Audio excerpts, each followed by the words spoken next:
Bueno, buenos días. Yo soy Juan Reichenbach, doctor en medicina, especialista, consultor en pediatría. He surcado por varios cargos de gestión en distintos lugares, incluido en Nación, donde fui director de maternidad e infancia, en municipios del municipio de La Plata, el municipio de Punta Indio.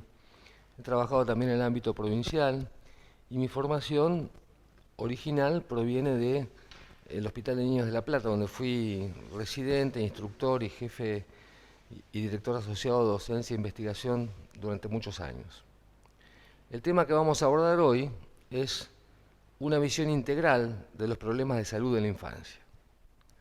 A ver, imaginamos que el eje o el paradigma de esta charla es empezar a imaginar la cultura de la salud por sobre la cultura de la enfermedad. Y cuando reparamos en ese núcleo, vemos que no es novedoso ni mucho menos. Así tenemos históricos, profesores y sanitaristas que han hablado de este tema abundantemente a lo largo de muchísimos años. Así, por ejemplo, Marcos Kuminski nos decía, para hablar de salud primero hablamos con la gente, con los estudiantes y luego decidimos. Luis García Zarini, otro profesor mítico de la Pediatría Nacional, decía, de los que más he aprendido en mi vida es de los estudiantes y de las familias y sus hijos. Obviamente cuando hablamos de la función del médico en general, integrados en un sistema de salud, no podemos dejar de pensar en Arauz Alfaro, que nos decía ya hace 150 años. En principio, la función primordial del médico es tratar a las comunidades, el bienestar de las comunidades. Obviamente no podemos olvidar a Alberto Alvarado, que nos decía, por ejemplo, esto no se arregla con suero y terapia intensiva. Hay que ir casa por casa, persuadir y enseñar. Se refería fundamentalmente a su campaña contra el paludismo hace muchos años ya, que fue radicada no con personal médico precisamente, sino con amas de casa, con presos comunes. Decía, la medicina no es la enfermedad, es la salud. Obviamente, en lo que se refiere también a distintos aspectos de formación y a distintos aspectos de la concepción de la salud, cuando hablamos de Ramón Carrillo, nos recordamos, entre otras de sus cosas, aquella frase que decía, hospitales llenos son el cruel fracaso de la salud pública. Nada nuevo entonces. Si reparamos en los autores más cercanos, vemos que tanto Almeida Filo, Campos de Sousa, Morín, la Declaración de Toronto para los Recursos Humanos de la última década, habla claramente acerca de una concepción inicial. El niño como sujeto de derecho, y en este caso peculiar, como sujeto de derecho a la salud. O sea, esa concepción integral, inicial, nos va a ir posicionando en distintos lugares a lo largo de esta exposición. Obviamente, para esto debemos primero conceptualizar cuál es la ubicación de los niños en la historia, cómo es la construcción social de la infancia. Distintos autores, que los incluyo a modo de referencias bibliográficas, obviamente para una reflexión posterior, hablan de esto. Es muy reciente el análisis de la historia del niño en el mundo. Philippe Arié, por ejemplo, habla de El niño y la familia en el antiguo régimen, un libro de 1997 aproximadamente, y rápidamente nos confirma, históricamente nos confirma, que la infancia virtualmente como tal no existió hasta el comienzo del Renacimiento. O sea, en la época medieval uno puede ver pintores reconocidos, un plato de polenta de Bruegel, por ejemplo, un pintor nórdico, en el cual los niños están en una gran fonda, rodeados de adultos, teniendo exactamente las mismas funciones que los adultos. Posteriormente, Leo de Moss, un autor norteamericano que aborda la teoría psicogénica de la infancia, dice de que hay varios periodos en la evolución de la infancia en la historia, desde realmente periodos de infanticidio masivos, incluso por culturas originarias o por culturas ancestrales, abandono, ambivalencia, intrusión del niño en la concepción social, socialización y posteriormente ayuda.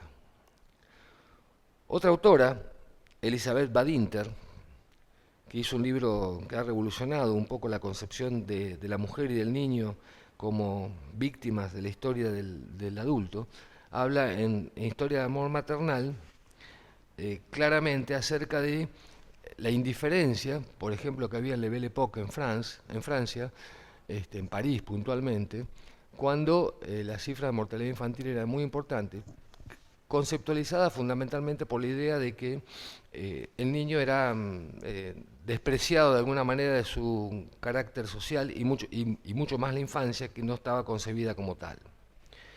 Últimamente, uno de los últimos estudiosos de la construcción de la historia del niño es Hal Cunningham.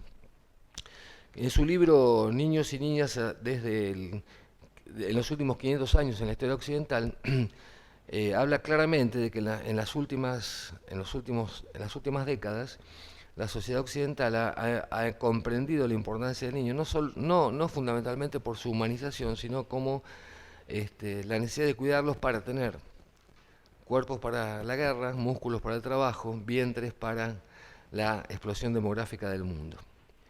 En esta evolución, la Convención de los Derechos del Niño, en 1989, posiciona al niño en un lugar histórico y de alguna manera nos da letra para continuar con esto que estamos tratando de integrar hoy, que es la salud vista abarcativamente.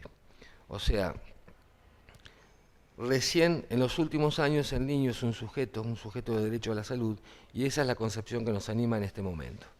Así entonces, con la bibliografía que ustedes ven que estoy incluyendo, que forma parte de algunas de mis publicaciones, primariamente relacionadas con lo asistencial y con la enfermedad, y posteriormente, en los últimos tiempos, con lo ficcional, con la medicina narrativa y también con la medicina normatizada, vemos que nos acercamos a una primera visión de qué pasa con los niños en el mundo.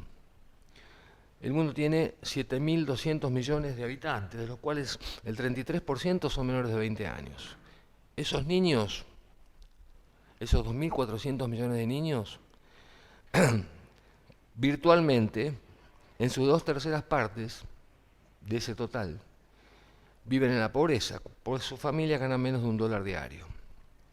Si tomáramos 100 niños como muestra del mundo hoy, veríamos que 54 no reciben lactancia materna, 40 vivirán sin un saneamiento adecuado, sin identidad.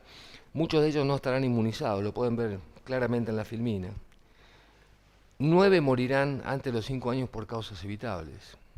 Y eso nos da una concepción de lo que pasa con los niños en el mundo y nos acerca a lo que nosotros vemos con los niños en nuestro país. Cuando hablamos de la salud integral y leemos la salud infantil, decimos, bueno, llegamos a una comunidad determinada, el país, un municipio, una provincia.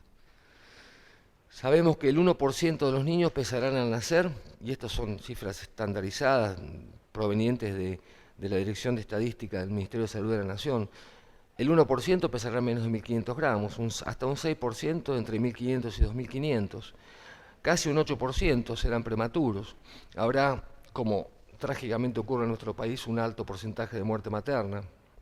Seguramente los 750.000 nacimientos se esconderán entre un 50 y un 75% de abortos anuales en nuestro país. Habrá muchas madres menores de 20 años, seguramente, dentro de las madres, y muchas madres analfabetas.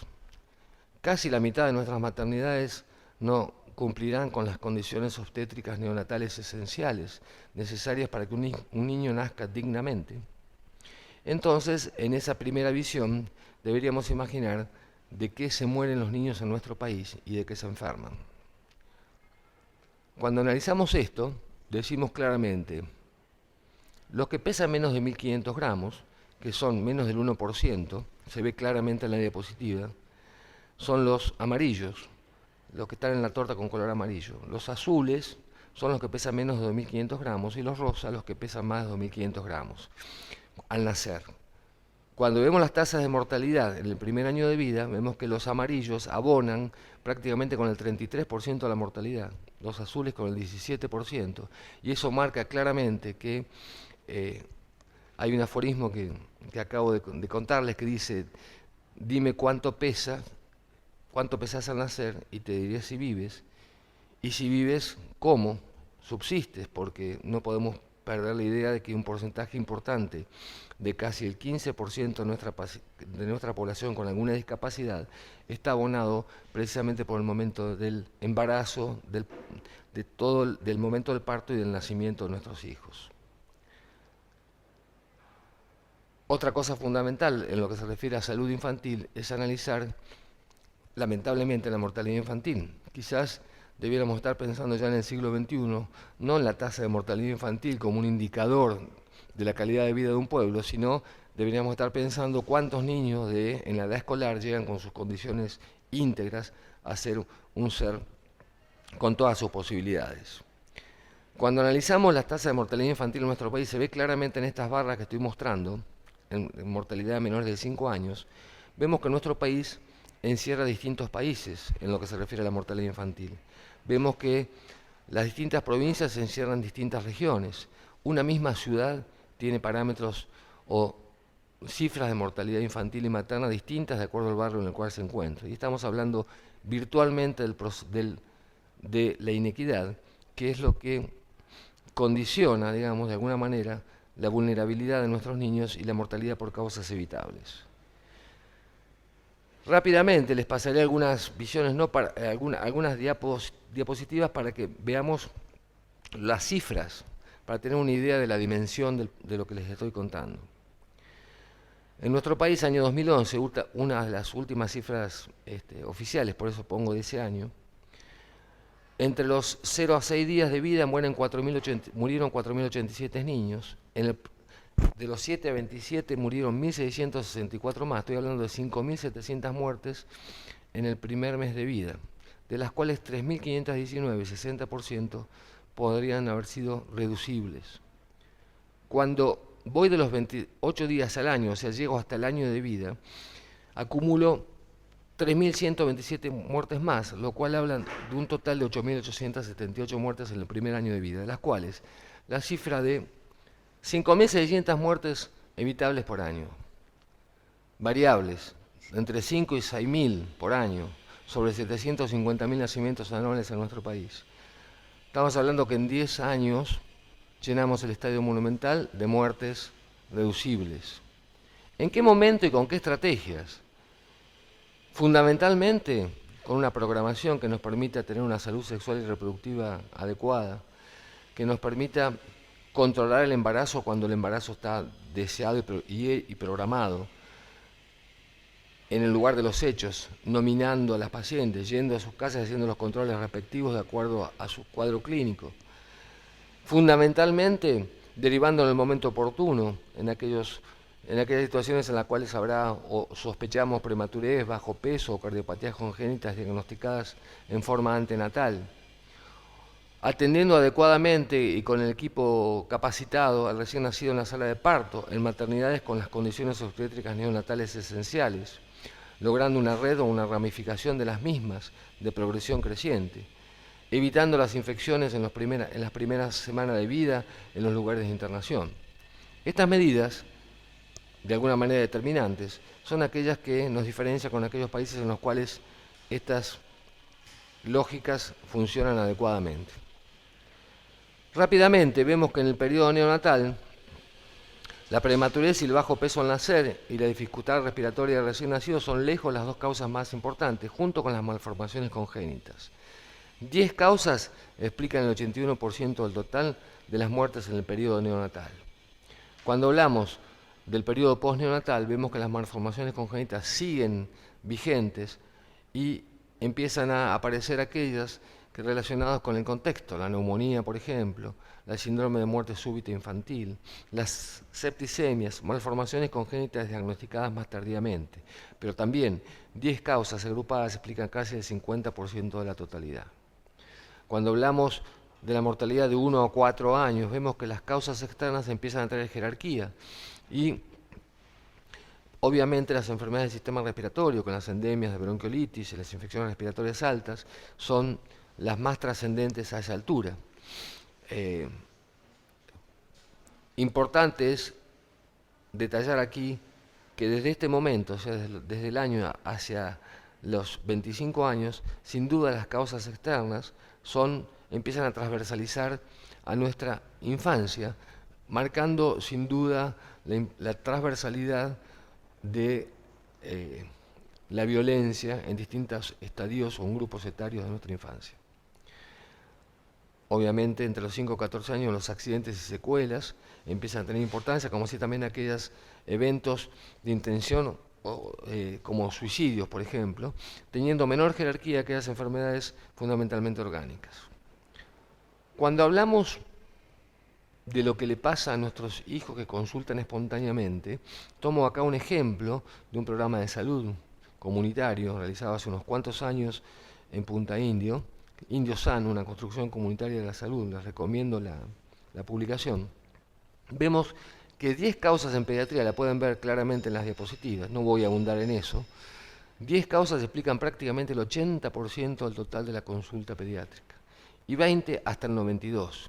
Y estas cifras se repiten no solo en este pequeño poblado, sino también las cifras de un consultorio externo de un hospital complejo como el Sor María Ludovica, o en lugares tan alejados como la Quebrada de Mahuaca en Jujuy, cuando la compatibilizamos con ellas. Vemos que en ese lugar las patologías de alta complejidad deben ser obviamente derivadas a centros de mayor complejidad.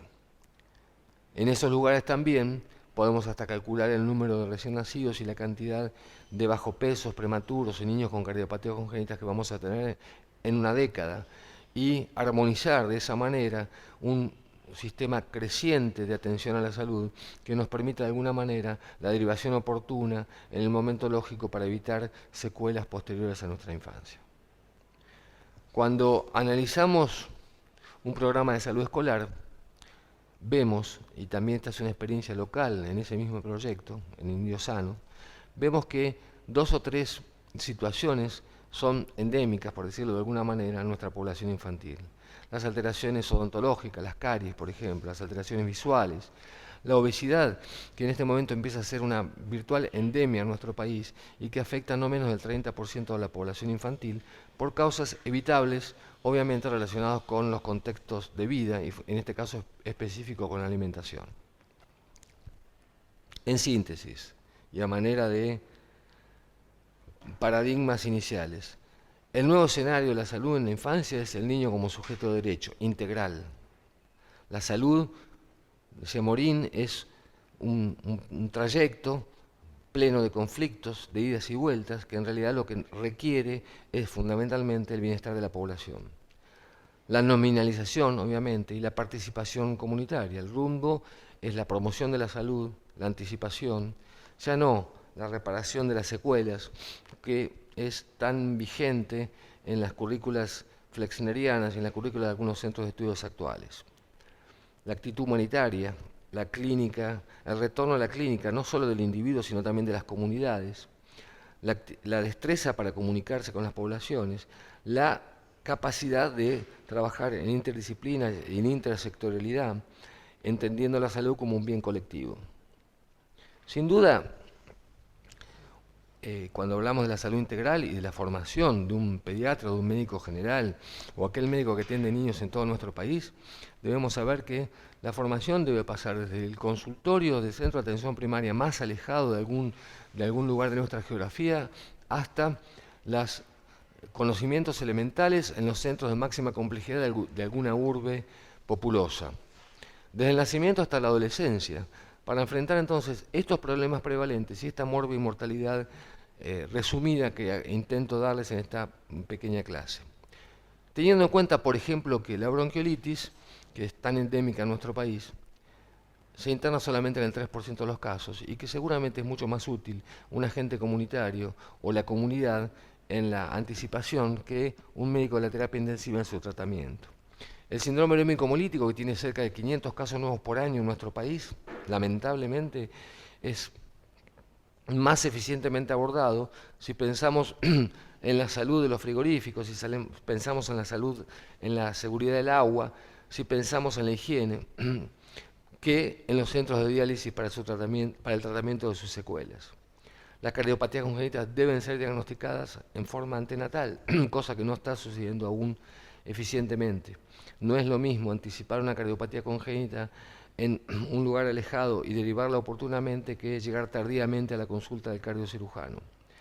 La neumonía de la comunidad, si hubiera un adecuado acceso y una adecuada nominalización de la población, debería internarse muy fugazmente, evitando, obviamente, el retardo diagnóstico y las secuelas posteriores. Ya dijimos, la prematurez y el bajo peso deben ser controlados antes del nacimiento, o sea, fundamentalmente durante el embarazo, con el seguimiento adecuado y obsesivo, diría, de nuestras embarazadas. El asma, una patología tan prevalente en las comunidades populosas por la contaminación ambiental, requiere fundamentalmente anticipación, promoción y prevención, dado que en la mayor parte de los niños con asma, solamente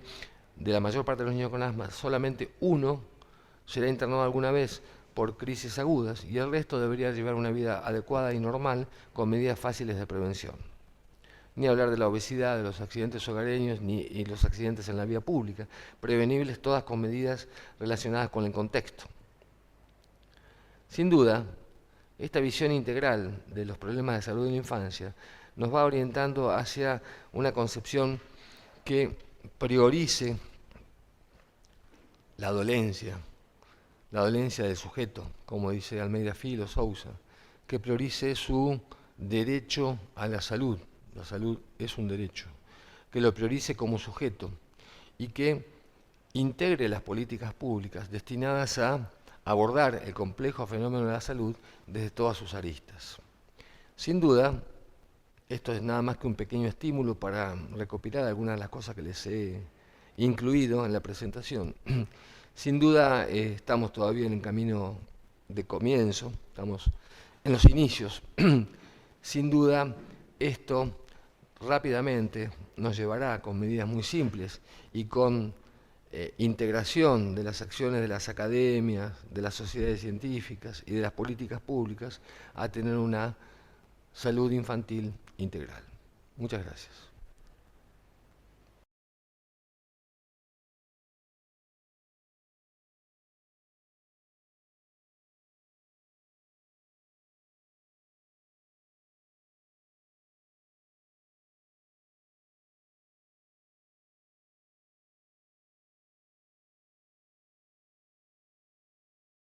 Cuando hablamos de pediatría en red hablamos del trabajo de múltiples, te diría muchos, más de 400 colaboradores, todos aquellos que tienen un fin, el fin supremo, digo yo, que es el niño como sujeto de derecho, con la participación de todos los interlocutores válidos de nuestro país y algunos de Latinoamérica, partiendo, digamos, desde los derechos del niño, desde el niño como sujeto de derecho, desde el niño en una comunidad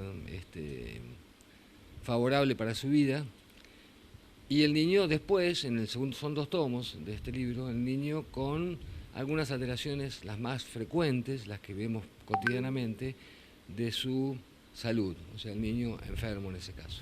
Este es un libro transgresor. En lo académico, un libro con niños jugando no es bien visto, pero en la tapa, digo. Pero eso es precisamente un símbolo y es una lucha que seguimos desde los lugares, desde este lugar puntualmente también, y que pretende demostrar que a veces los pintores o los poetas o los músicos saben más de salud que los pediatras o que los médicos o que los cirujanos, cuando hablamos de salud. O sea, pretende romper la hegemonía de la enfermedad versus la salud. Es lo que uno ha descubierto, de qué manera uno ha sido preparado por la estructura, por el sistema, para nada más que paliar lo irreparable.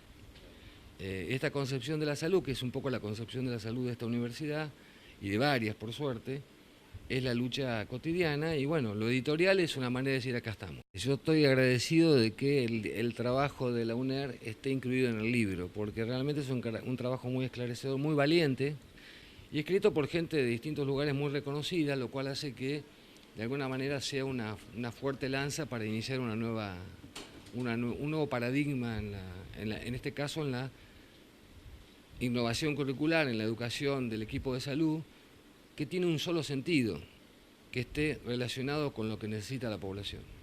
Paradojalmente, los lugares más pequeños, donde hay menos intereses comerciales, sanatoriales, farmacológicos, etcétera, etcétera, tienen universidades que son más libres, más independientes, que permiten de alguna manera, por esa libertad que las grandes estructuras no te permiten, de poder desarrollar las utopías que mucha gente, e incluso los que estamos en las grandes estructuras, no podemos desarrollar precisamente por los intereses extra salud. No es casual que la enfermedad prive sobre la salud. La enfermedad es un buen negocio. No es casual que la salud no sea tenida en cuenta en la agenda pública. No es casual que prácticamente ninguna universidad latinoamericana, muy pocas, por suerte algunas, tengan líneas de investigación propia que no estén financiadas por el que vende la droga. Es como medio perimido hablar de si un país es mejor o peor porque tiene menos tasa de mortalidad infantil. En realidad tenemos que estar pensando en cuántos niños que llegan a los 6, 7 años tienen una calidad de vida máxima. Ese sería un parámetro de una sociedad.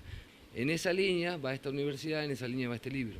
El único sentido que tienen estos lugares, la capacitación del profesional o del técnico de la salud, es servir a la comunidad. No tiene otro sentido. Si estos lugares adoptan estos paradigmas, seguramente la salud en el próximo milenio va a ser otra cosa. La salud es un derecho.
Hola, buenas tardes a todos. Hoy arrancamos con los talleres nuevamente. Hoy tenemos